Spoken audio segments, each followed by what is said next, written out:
Ladies and gentlemen, welcome to section 11.3, Simplifying Rational Expressions.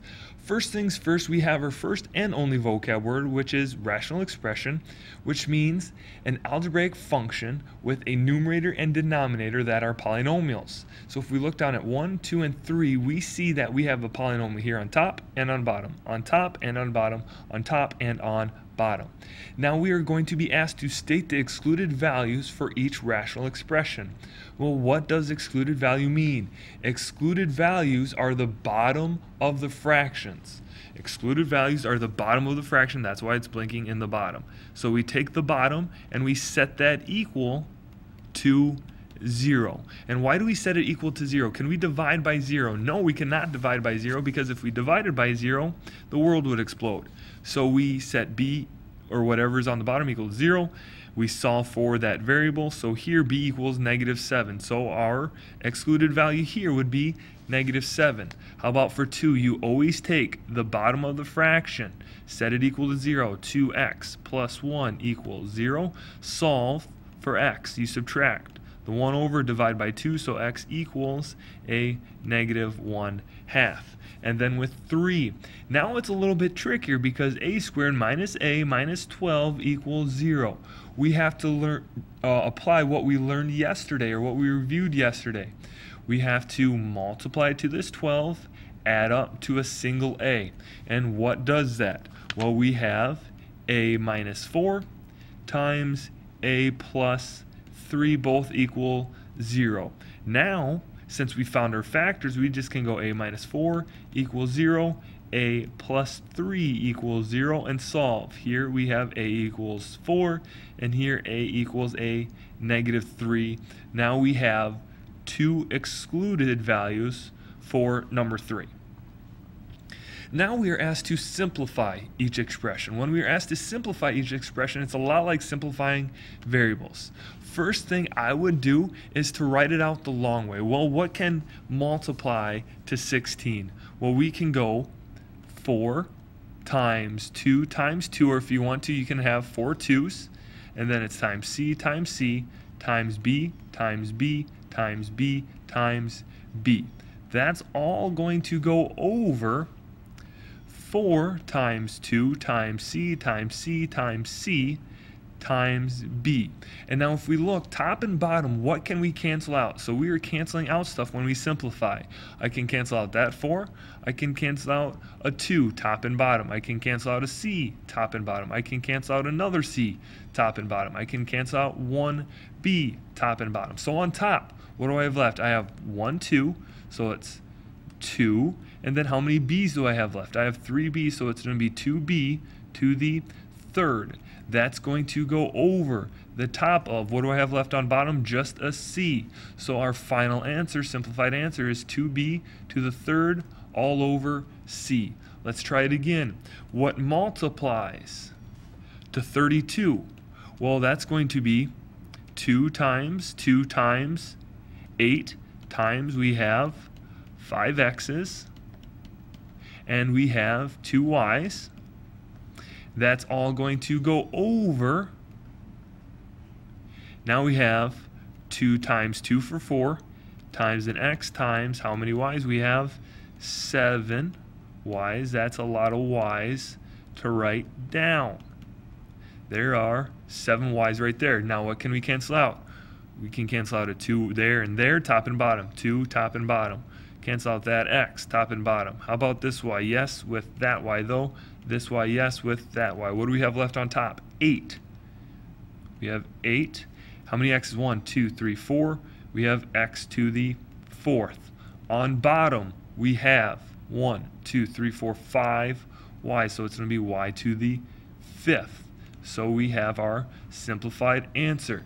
Here, ladies and gentlemen, if we want to review, we could have also, instead of doing it this way, what else could we have done? We could have went 32 divided by 4, or what goes out of both. With our x's, what could we do, top and bottom? We could subtract. We would have x to the 5th minus 1x. That would give us x to the 4th. Same thing with your y's. You have 7 on bottom, 2 on top. You would have y to the 5th on the bottom. Now 6 is a little bit different because we have 3 terms on the bottom with minus signs. Ladies and gentlemen, we have to be very careful because we cannot just go x, x. We cannot do that. Ladies and gentlemen, we cannot do that. That is a big no-no. But what we can do is use our favorite F word, and that is factor. We can factor the top. What can you take out of a 4x and a 16? We can take out a 4, and that's going to be x plus 4 on top. And then on bottom, what can we take out? Let's simplify this. Remember, we worked on factoring yesterday. Multiplies to 36, adds up to 5. That's going to be x minus 9, and then x plus 4. Now, notice on top and on bottom we have an x plus 4 in parentheses. We have it here and we have it there. Since it is being multiplied to another thing, we can cancel it out. All right? If it was added to another thing, we couldn't cancel it out. But since it is being multiplied, we can. So it's going to equal now, 4 is still on top, and that's going to go over what we have left on bottom, x minus 9 for our simplified expression. Let's try a couple more. Now we're going to be asked to state the excluded values of the variables as well. 7. Same situation. Let's go ahead and factor everything first. Multiply up to there, add up to there. So the top gives me y plus 10,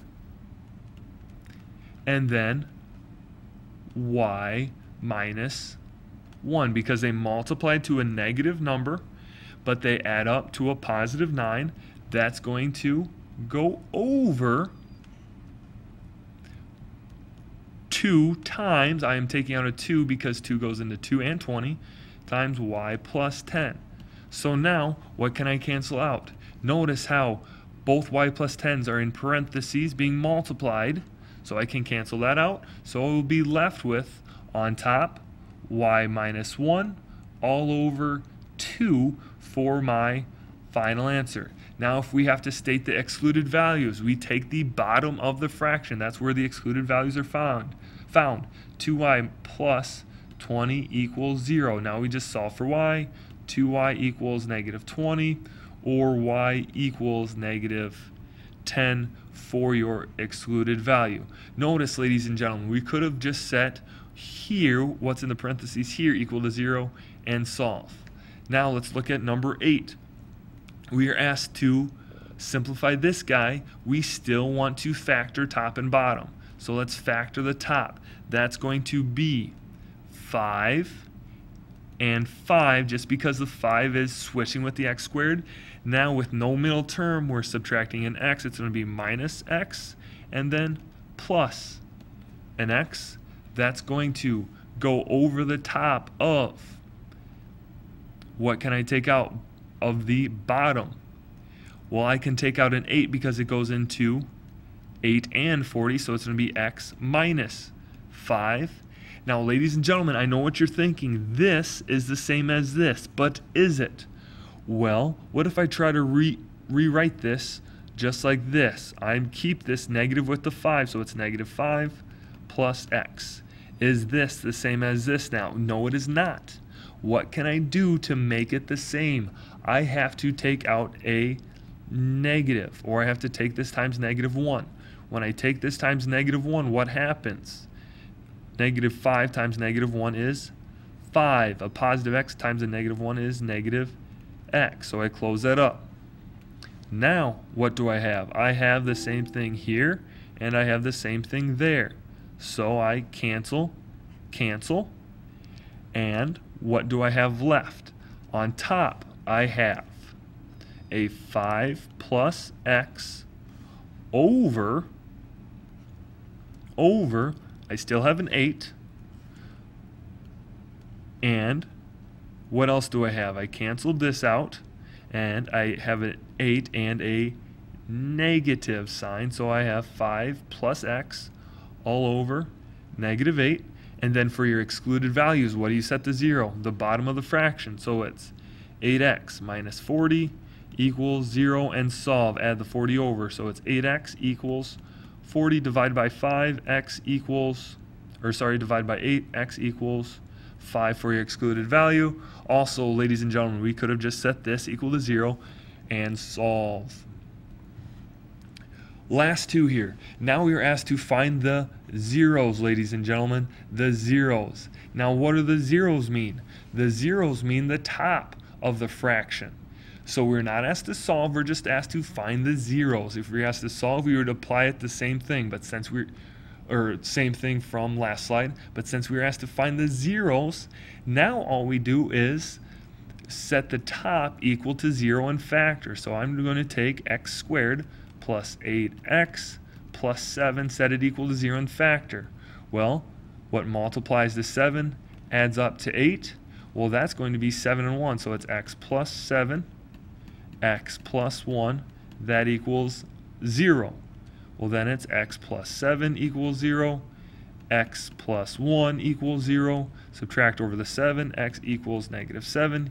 Here, x equals negative 1 for your two zeros of the function. How about for 10?